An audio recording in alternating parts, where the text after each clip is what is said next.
দিতে হবে, কৈফিয়ত আমাকে দিতে হবে, উপযুক্ত কৈফিয়ত আমাকেই দিতে হবে। কারণ এই লম্পট ডাক্তার যাকে ভালোবাসার স্বপ্ন দেখিয়ে এই আত্মাকে বিয়ে করেছে, সেই বকুল হচ্ছে আমার নিজের স্নেহের ছোট বোন। অতএব আমার বোনের জীবনটাকে যে মরুভূমির মতো উসার করে দিয়েছে, তাকে আমার কাছে উপযুক্ত কৈফিয়ত দিতে হবে। তোকে আমি খুব ভালো করে চিনি। তুই সেই গুন্ডা না যে একদিন রঞ্জনকে অপমান করেছিলি? Get out from here. Gopal তোমার সঙ্গে আমার কোনো সম্পর্ক থাকতে পারে না। এই গোপাল রে, আমার এই চোখে চোখ রেখে সত্যি করে বলতো গোপাল, এই গোপাল তোর সঙ্গে কি আমার কোনো সম্পর্ক নেই? গোপাল, তোর সঙ্গে আমার কোনো সম্পর্ক নেই। মনে রাখিস, তেলে আর জলে যেমন মেশে না, তেমন একজন চাষাদের আর ডাক্তারের সঙ্গে কোনো সম্পর্ক থাকতে পারে না। এই গোপাল, আমার কথা শুন ভাই। এই গোপাল, বকুলের ভালোবাসা এবার করে তুই চলে যাস রে ভাই। এই গোপাল, আমার সঙ্গে তুই পলাশ টাকায় ফিরে যা। আমরা সবাই মিলে তোকে মাথায় করে রাখবো রে গোপাল। এই পলাশ ডাঙায় ফিরে যাওয়া আমার পক্ষে সম্ভব নয়। এই গোপাল, তোর গর্ভধারিণী মা যে কেঁদে কেঁদে একেবারে পাগল হয়ে যাবে রে গোপাল। তোর দাদার কথা একবার চিন্তা কর। তোকে লেখাপড়া শেখাতে গিয়ে, তোকে ডাক্তার বানাতে গিয়ে আসছে রিক্ত নিঃস্ব ওই পথের টাকা। কেন আজে বাজে কথা বলে তুই আমাকে দুর্বল করে দিচ্ছিস? আমি তো বলেছি এখান থেকে ফিরে যাওয়া আমার পক্ষে সম্ভব নয়, কিছুতেই নয়। Get out, I say get out. এক্ষুনি এই স্থান ত্যাগ না করলে কি করবেন? পায়ের জুতোটা কতটা মজবুত সেটা একবার পরীক্ষা করে দেখবো। সাবধান হয়ে যাবে। একটা কথা ভালো করে মনে রাখবেন, ওই পাথরের কিন্তু একটা ধৈর্যের সীমা আছে। গোপাল, এই গোপাল, আমি থেকে চলেই যাচ্ছি রে গোপাল। যাওয়ার সময় আমি তোকে একটা কথা স্পষ্ট করে বলে যাই গোপাল, যে শিক্ষার অহংকারে অর্থ এই সুন্দরী নারীর বলে নিজের দেবীতুল্য মায়ের মতো তুই বচ্চের রাখা টানলি, তোর সেই অহংকারে একদিন তোর মায়ের ওই অভিশাপ তোর মাথায় ধরে পড়ে। আরে গোপাল, এই গোপাল, গোপাল রে, তোর অবাগিনী মা জীবন তোর ফেরার অপেক্ষায় পথে বসে আছে। কবে ফিরবে আমার গোপাল? চল ভাই, আমার সঙ্গে তুই ফিরে চল, ওই বাড়িতে ফিরে চল। না, এই গোপাল, চল না, আমার সঙ্গে একবারের জন্য ওই পলাশ ডাঙায় ফিরে চল। আমরা সবাই মিলে তোকে মাথায় করে রাখবো। এই গোপাল, আমি তোকে আদেশ করছি না রে, জানিস আমি তোর বন্ধু হয়ে নয়, আমি তোর দাদা হয়ে নয়, আমি তোর সামান্য একজন প্রতিবেশী হয়ে আমি তোর কাছে হাত জোড় করে বিরতি করছি ভাই। এই আমার সঙ্গে একবারের জন্য হলেও ফিরে চলো এই পলাশ ডাঙায়। গোপাল, মূর্খ জঙ্গলি চাষা, এখনই এই স্থান ত্যাগ না করলে পুলিশ ডেকে আমি তোমাকে অ্যারেস্ট করাবো। সাবধান হয়ে চলাই। পুলিশের ভয় কিন্তু এই পলাশ করে না। আমি ইচ্ছা করলে এসকাউন্টের তাকে এখান থেকে জামার কলার ধরে টানতে টানতে নিয়ে যেতে পারি। গোপাল, গোপাল, গোপাল, না, আমার ভুল হয়ে গেছে। আমি তোর পছন্দ রেখে কথা বলবো। তুই তো আমার বন্ধু, সে ছোটবেলার বন্ধু। এই ভাই, ফিরে চল না, আমার সঙ্গে ফিরে চল না ওই পলাশ ডাঙায়। আমি বলেছি তো আমি আর কোনোদিন ওই পলাশ ডাঙায় ফিরে যাব না, আর এটাই হলো আমার শেষ কথা। চলো অদিতি। ওকে ডার্লিং, ওকে। মনে রাখিস মূর্খ চাষা, ওই চালের আলোকে ভোগ করা যায়, কিন্তু You better একবার understand. মজা করো।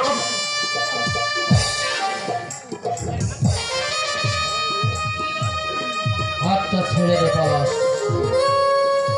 আমি দ্বিতীয়বারের মতো বলছি, হাতটা ছেড়ে দে। আদিতি, হাতটা ছাড়া তো। ছাড়বি না, ছাড়বি না। তবে এই নে তোর পুরস্কার।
আমি সব ব্যথা, আমি সব যন্ত্রণা, আমি ভুলে যাবো রে গোপাল, আমি সব কিছু ভুলে যাবো।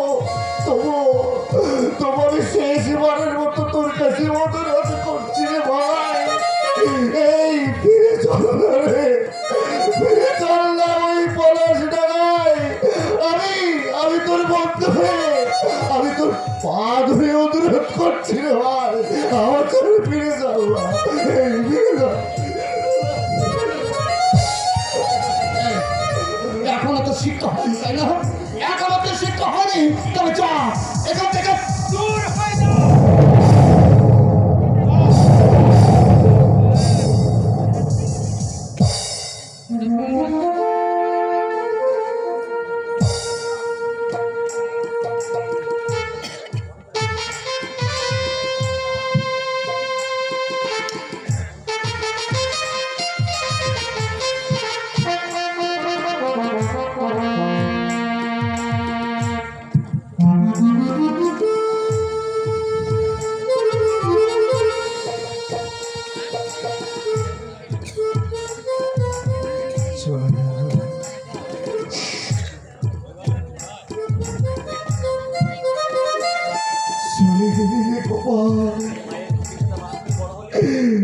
গোপাল, যে মা তোকে 10 মাস 10 দিন গর্ভে ধরে অসহ্য নরক যন্ত্রণা ভোগ করেছে, তিল তিল করে নিজের বক্ষ সুধা পান করিয়ে তোকে ছোট থেকে বড় করে তুলেছে, যে মা তোকে শীতের রাতে তোকে বুকের মধ্যে জড়িয়ে রেখে তোকে ঘুম পাড়িয়ে দিয়েছে, যে দাদা তোকে কাঁধে জড়িয়ে সমস্ত গ্রাম ঘুরিয়ে তোকে স্কুলে পৌঁছে দিয়েছে, তোর উন্নতির সমান ঘুরে দিতে নিজে নিঃস্বরিক্ত হয়ে আসে পথে কাঙাল সেজেছে, আজকে সমাজ প্রতিষ্ঠিত করেছে, আজকে ডাক্তার বানিয়েছে, সেই বাবা মাকে ছেড়ে, সেই দাদাকে ছেড়ে আজ তুই এমনি করে এইবার শাস্তে পারোনি, আমাকে তেমনি করে অপমান করে চলে গেলি।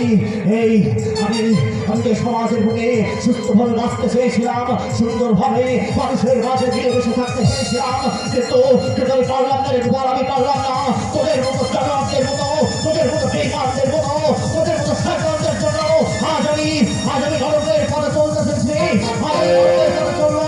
আজ থেকে মানব থেকে আমি হয়ে যাওয়ার দানব, আজ থেকে সততা, ন্যায়, নিষ্ঠা, সত্যিকার জীবন থেকে একটা একটা করে আমি খুন করবো, মন সত্যের গড়াটাকে শেষ করে আজ থেকে আমি নতুন পথের দিশা খুঁজবো। আজ থেকে আমার নতুন নাম হবে শাক্তুল সিং, শাক্তুল সিং। मुझे कर देना, ओ मुझे कर देना दीवाना, मेरे अंतर को दिल में होगी, मेरे अंतर को दिल में होगी। वो मुझे करते ना, वो मुझे करते ना दीवाना। मेरे अंतर को दिल में होगी, मेरे अंतर को दिल में होगी।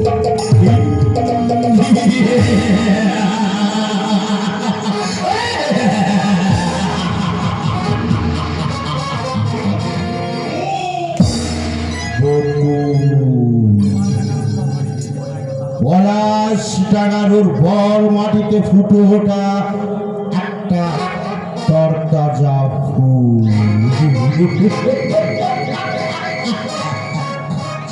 যেমনি তার মনমাতাল করা গন্ধ, তেমনি দৃষ্টি নন্দন করা পাখির রং।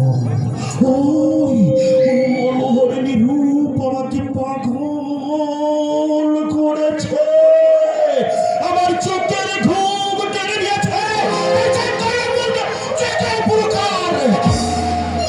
বকুলকে আমার চাই।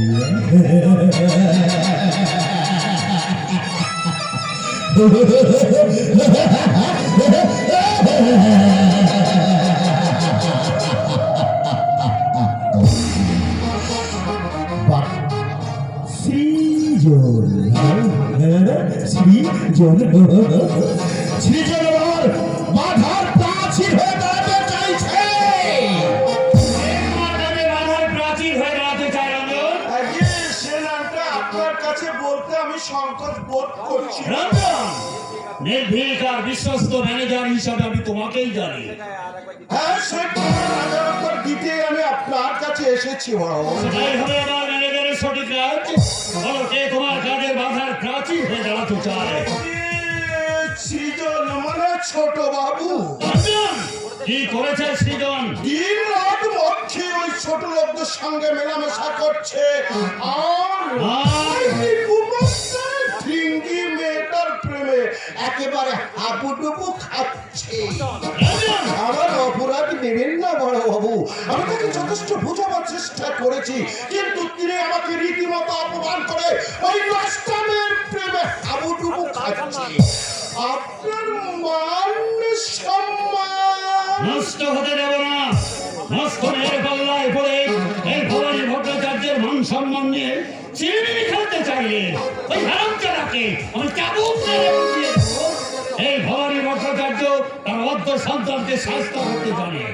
যাও, পলাশডাঙ্গায় ফিরে গিয়ে সৃজনকে তাড়াতাড়ি কলকাতা আসতে বলো। হ্যাঁ বলবো, তবে আমার কথা শুনবে বলে মনে হয় না। কারণ বেতনভুক্ত কর্মচারীর ভবিষ্যৎ মালিককে অর্ডার করা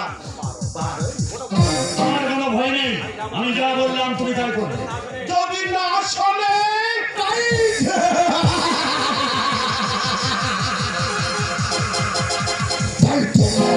আমার কথা অবাধ্য হলে আমি তোমাদের আমার জোরছে টাইট দিয়ে দেব। কে তুই? সে কি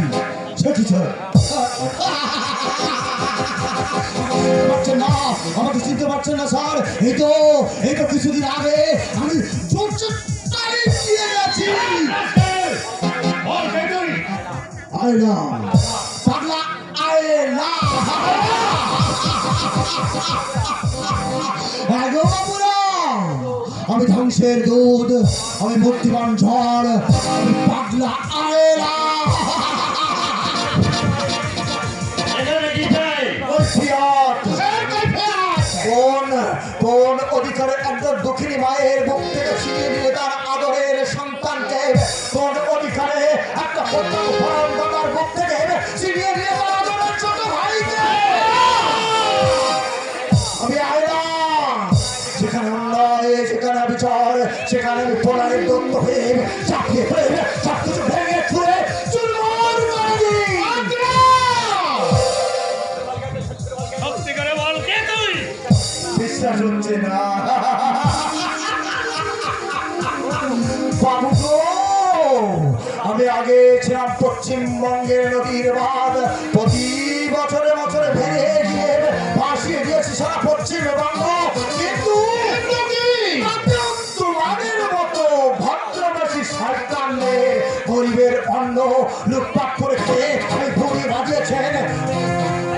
তাই নিজেকে বদলাতে আজ আমি হয়েছি আয়রা। রাবণ! রাবণ! রাবণ! রাবণ! রাবণ দেখে এই পাগলাটাকে ঘাট ঘাট করে এ করে দাও। Get out. Get out.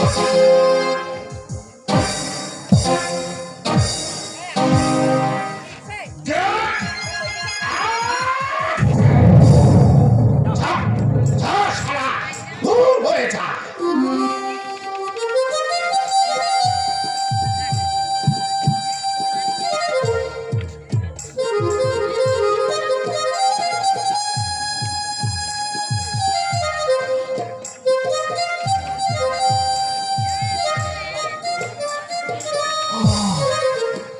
তো ঝরাও ঝরাও, আর কত রক্ত ঝরাবে ঝরাও, আর কত আমার মতো ক্ষুধার্ত পাগলের রক্ত ঝরাবে, ঝরাও না। আমার এই রক্ত দিয়ে আমি লিখে যাব আগামী দিনের ইতিহাস।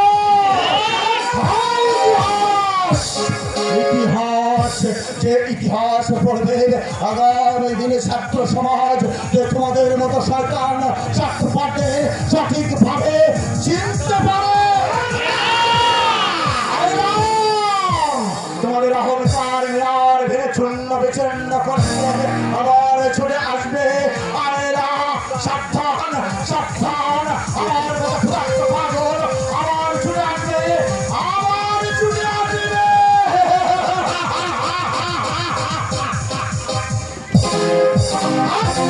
আজ ছাড়া যত সব পাগল ছাগলের আমদানি। রঞ্জন, বলেন বড়বাবু। দিনু মাস্টারের মেয়ে কি যেন নামটা? আগে আগে মানে বকুল। বকুল।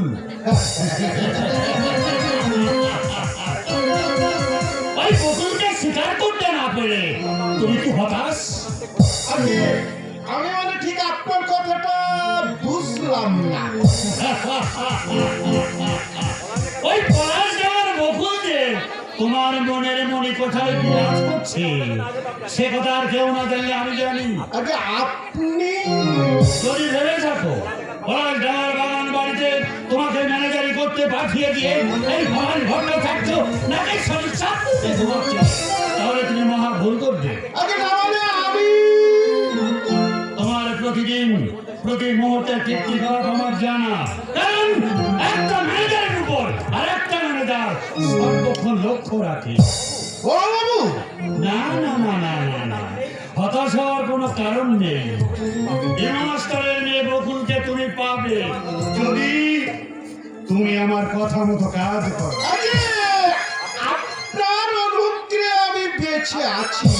আপনি আমার মা বাবা, আপনার কথা শুনবো না এমন অপদার্থ আমি নই। আজ তুমি মাস্টারের কাছে গিয়ে বকুলকে বিয়ের প্রস্তাব দেবে। আগে বকুল আমাকে পছন্দ করে না, কেন? কারণ গায়ের এক গরিব ছেলেকে ভালোবেসে সে প্রতারিত হয়েছে। সে প্রতারক প্রেমিকের নাম আগে গোপাল মন্ডল। গোপাল মন্ডল। শুনেছি ডাক্তার পাস করার বেশ শহরের এক কোটিপতির মেয়েকে বিয়ে করে খাজামাই হয়ে বসে আছে। সত্যি আমি অবাক হয়ে যাচ্ছি তোমার কথা শুনে। কেন? পলাশ ডাঙার রঞ্জন নামক বাচ্চাকে এত তাড়াতাড়ি বিড়াল হয়ে যাবে এ আমি ভাবতে পারিনি। তার মানে একটা গায়ের মেয়ে তার পছন্দ অপছন্দের উপর নির্ভর করে তুমি চুপ করে বসে আছো। আজকে জোর করে ধরে এনে বাগান বাড়িতে নিয়ে গিয়ে তোমার কামনা তুমি তথ্য করো। ভয় নেই ভয় নেই, তোমার পিছনে আমি আছি। কিন্তু সৃজন মানে ছোট্ট বাবু যদি বাধা দেয়, পথের কাটা সরিয়ে দিতে ছেলে হলেও আর রেহাই নেই। ওকে ওকে বস, আপনার কথা মতো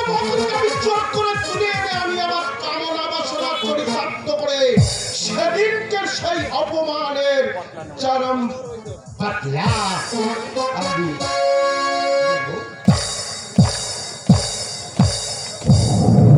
বোকা কোথার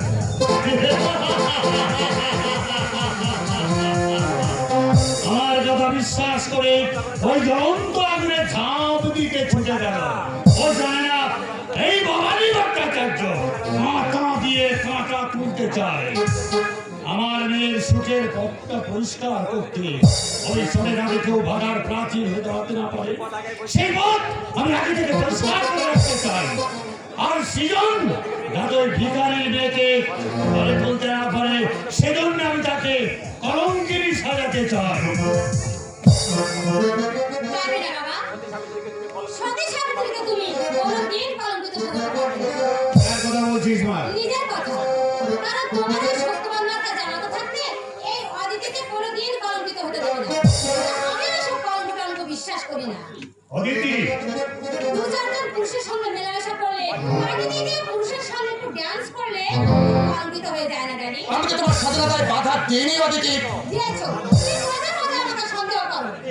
অদিতি ড্যাডি, তুমি আমার ইচ্ছা অনিচ্ছা গুরুত্ব না দিয়ে বড় ভুল করেছো ড্যাডি। জীবনে আমি অনেক ভুল করেছি কিন্তু ভবানী ভট্টাচার্য তার জামাতা নির্বাচনে কোনো ভুল করেনি।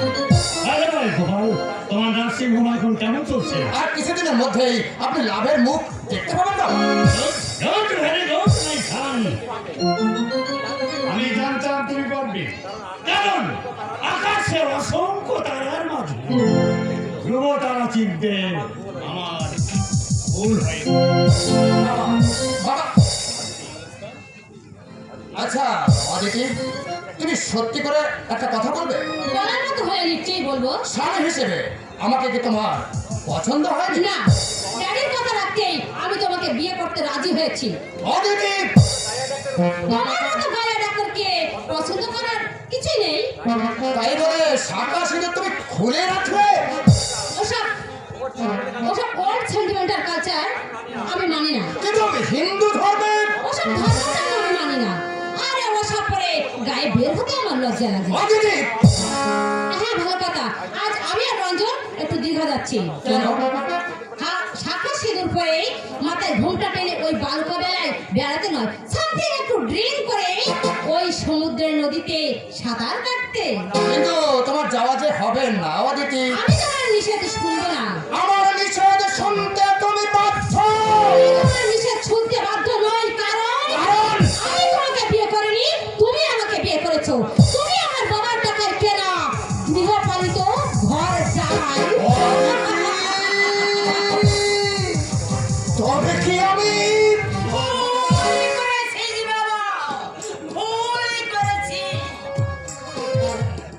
দেখি তুমি এখানে তোকে তোকে নিয়ে যেতে এসেছি খোকা। না না, পলাশের কোনো কথা আমি বিশ্বাস করি। ওরে সন্তান কি কখনো তার গর্ভধারী মাকে ভুলে যেতে পারে? Friends, গোপাল, গোপাল, এই বুড়িটাকে তোমাকে তুই তুই করে কথা বলছে।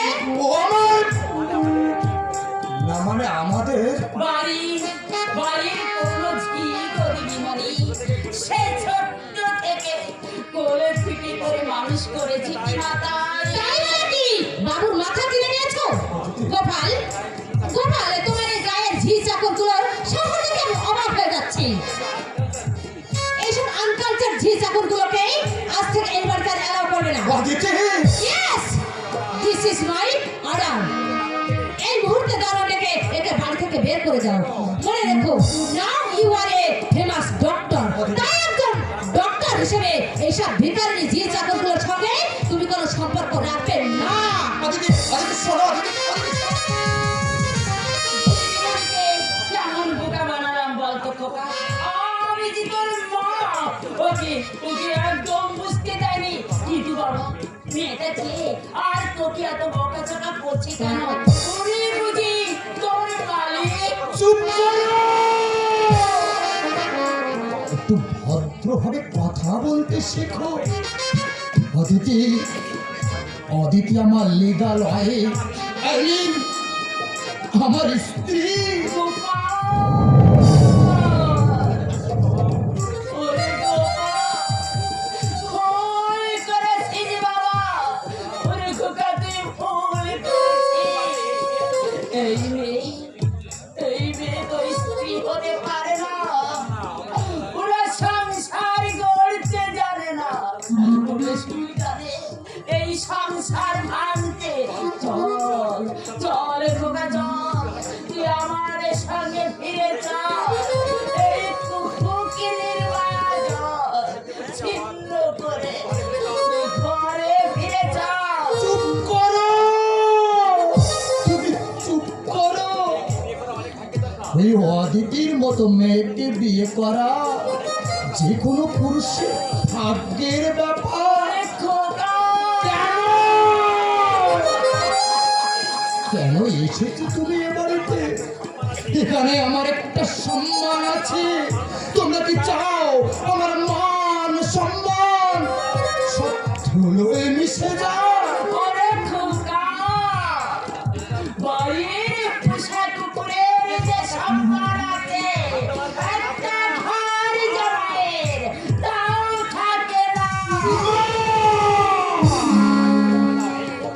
এই মুহূর্তে তুমি বাড়ি থেকে বেরিয়ে যাও। আর যাওয়ার সময় তুমি একটা কথা কানে খুলে শুনে যাও, ডাক্তার গোপাল মন্ডল আর কোনোদিন ওই আজ পাড়ায় ফিরে যাবে না। ওই কাকাদের গ্রামে গিয়ে আমার ব্যাংকে ফুলচারটা আমাকে কোথায় নষ্ট করবো না। ওরে গোপাল, এই মায়ের চেয়ে তোর কাছে তোরই বউ বড় হলো। বেরিয়ে যাও তুমি এখান থেকে। আজ থেকে তোমাদের সঙ্গে আমার কোনো সম্পর্ক নেই।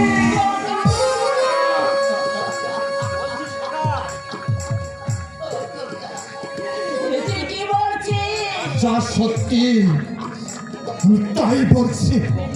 কিন্তু বকু, যে তোর প্রাণাবেক্ষার গ্রহী যজ্ঞের অন্তর ঘটে। বকুল নামের কোনো মেয়েকে আমি চিনি না। তোর দাদা যে তার সুখ সাথী বিচার করবে, তার ছোট ভাইকে ডাক্তার করার ব্রত নিয়েছে। অশিক্ষিত চাষাকে দাদা বলে পরিচয় দিতে আমার ঘৃণা করে। তাদের প্রতি তোর কি কোনো কর্তব্য নেই? না নেই। গোপাল, এ গোপাল, তুই কি আমার সেই গোপাল যাকে সন্তান হিসেবে পেতে কত দেবতার ধরে ধরে ঘুরেছি? ও গোপাল, গোপাল রে, তুই কি আমার সেই গোপাল? আমি তোমার সেই গোপাল। বলো বলো, কত টাকার বিনিময়ে তোমার পথের ঋণ শোধাবে? বলো কত টাকার বিনিময়ে তোমার দুধের ঋণ শোধাবে? বলো কত টাকা চাই তোমার? কি বললি, কি বললি গোপাল? টাকা দিয়ে মায়ের দুধের ঋণ শোধ করা যায় না বাবা। টাকা দিয়ে মায়ের গর্ভের ঋণ শোধ করা যায় না। টাকা দিয়ে মায়ের ভালোবাসার দাম দেওয়া যায় না।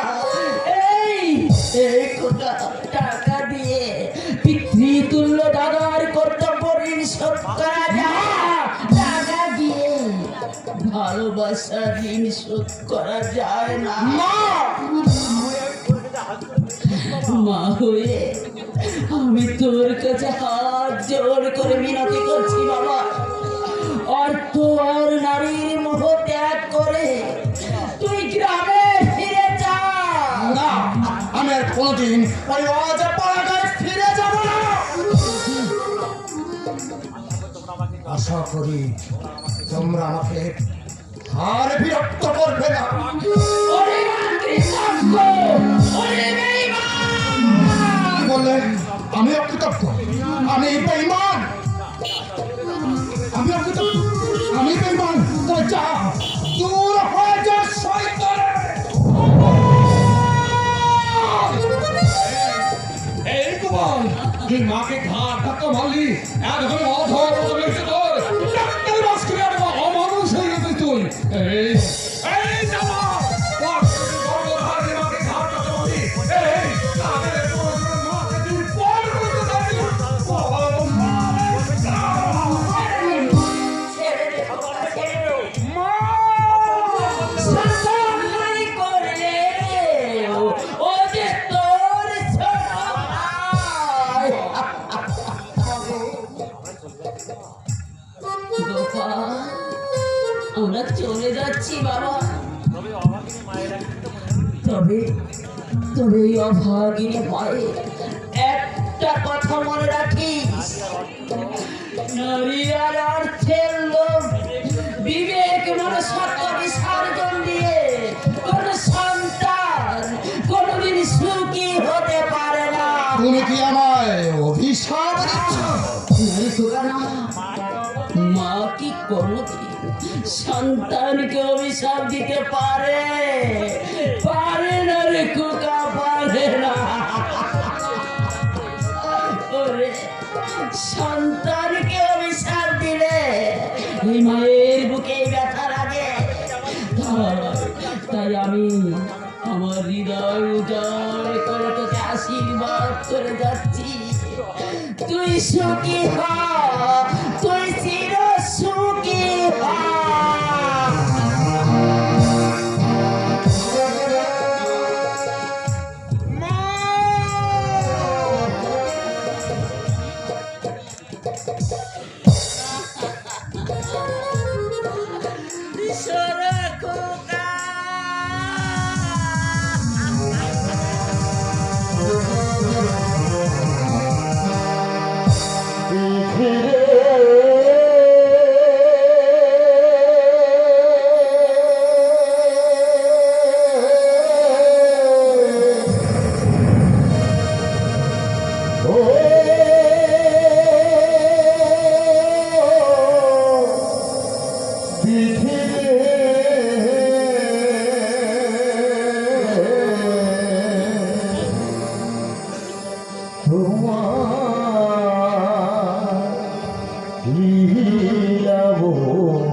শিক্ষায় শিক্ষিত হয়ে বিলাসের সমুদ্রে বেঁচে থাকাতে মূর্খ কাঠায় বেঁচে থাকা অনেক সুখের অনেক শান্তি।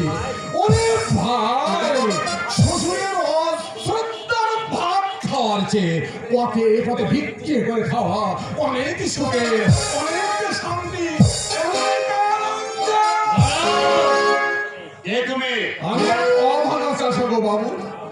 চাষা, তোর এত বড় সাহস তুই আমার জামাইয়ের গায়ে হাত তুলিস?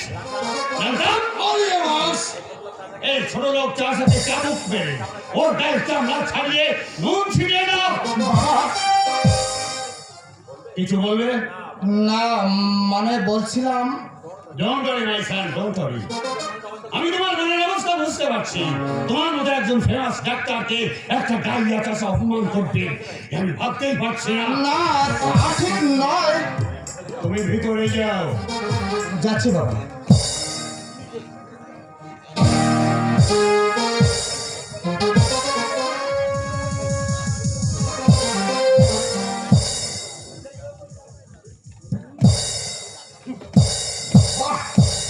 বারে দুনিয়া, শ্বশুর হলো মাথার মণি আর মা হলো চাকরানি।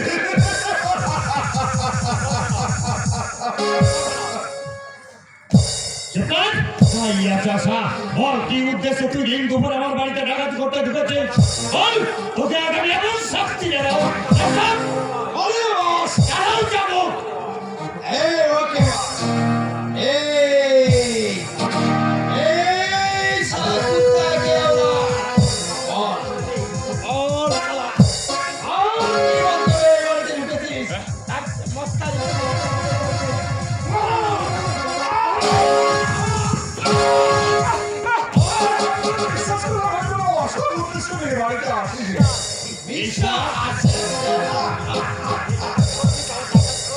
একটা ডাকাত যে করবো বিশ্বাস এখন সত্যি করে বল, কে তুই? কেন তুই আমার বাড়িতে ঢুকেছিস? এছাড়া শেয়ারে মারবো চাবুক না মারলে এই মুখ থেকে কোনো কথা বার হবে না চালাই যাবো। বল সালা বল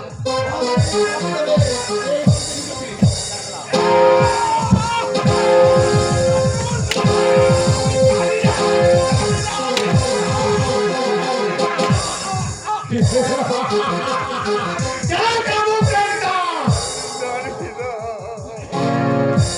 ও যাবে না।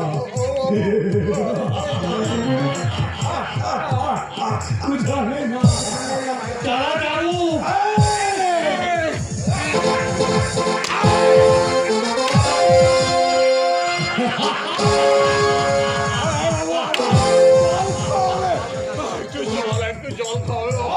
হ্যাঁ বল। জল খেতে চাইছে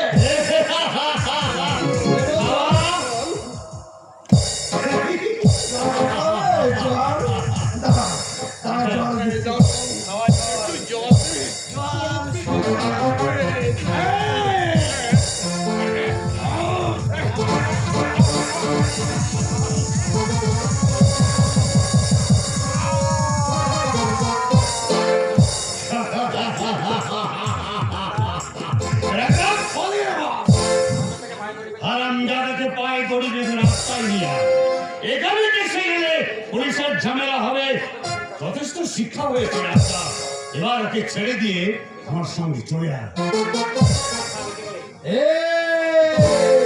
ও সালা ও যা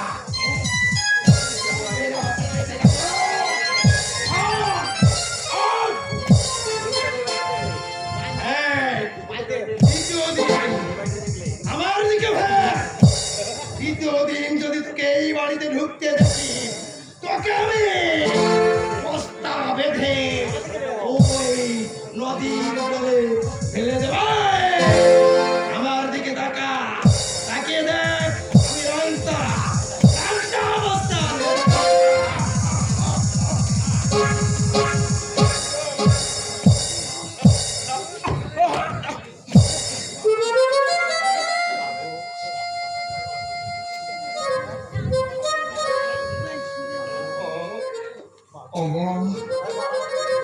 মাগো